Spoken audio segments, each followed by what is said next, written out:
তাণ্ডবে নরকে পাতালে হায়নার দ্রোহে মাতে এক মহাকাল তাণ্ডবে নরকে বিদ্রোহে।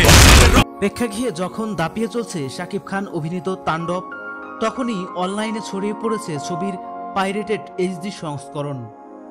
বুধবার বিকেল থেকে বিভিন্ন অনলাইন প্ল্যাটফর্মে পাওয়া যাচ্ছে সিনেমাটির সম্পূর্ণ কপি, যা নির্মাতাদের জন্য বড় ধরনের ধাক্কা।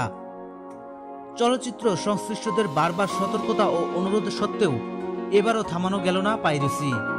ঈদের অন্যতম আলোচিত ও সফল ছবি তাণ্ডব মুক্তির এক সপ্তাহ পার হওয়ার আগেই অবৈধভাবে ছড়িয়ে পড়ায় বিপাকে পড়েছে প্রযোজক সংস্থা। রায়হান রাফি পরিচালিত তাণ্ডব মুক্তির প্রথম দিন থেকেই ব্যাপক সাড়া ফেলেছে। একদিকে যেমন সিঙ্গেল স্ক্রিনে দর্শকের ভিড়, অন্যদিকে মাল্টি কমপ্লেক্সেও হাউসফুল শো। বাণিজ্যিক সিনেমার সব উপাদান থাকায় তাণ্ডব দ্রুতই দর্শকদের মন জয় করে নেয়। কিন্তু এরই মাঝে সামাজিক যোগাযোগ মাধ্যমে ছড়িয়ে পড়তে থাকে সিনেমার দৃশ্য। ফেসবুকের নানা গ্রুপ ও পেজে দেখা যায় পূর্ণদৈর্ঘ্য কিংবা অংশবিশেষের এইচডি ফুটেজ।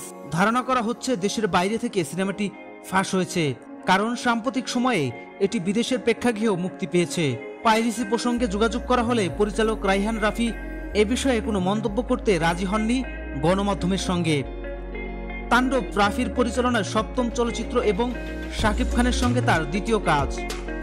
এর আগে তাদের একসঙ্গে দেখা গিয়েছিল তুফান সিনেমায়, যা প্রশংসিত হয়েছিল সমালোচক ও দর্শক উভয়ের কাছেই। শাকিব খানের পাশাপাশি তাণ্ডব সিনেমায় অভিনয় করেছেন জয়া আহসান, সিয়াম আহমেদ, আফরান নিশো, আফজাল হোসেন, সাবিলা নূর, রোজি সিদ্দিকী, ডক্টর এজাজ, এফএস নাইম, ফজলুর রহমান বাবু, কাজী রাকায়েত সহ আর অনেকেই। স্বাধীনতা টেলিভিশন, বিনোদন ডেস্ক।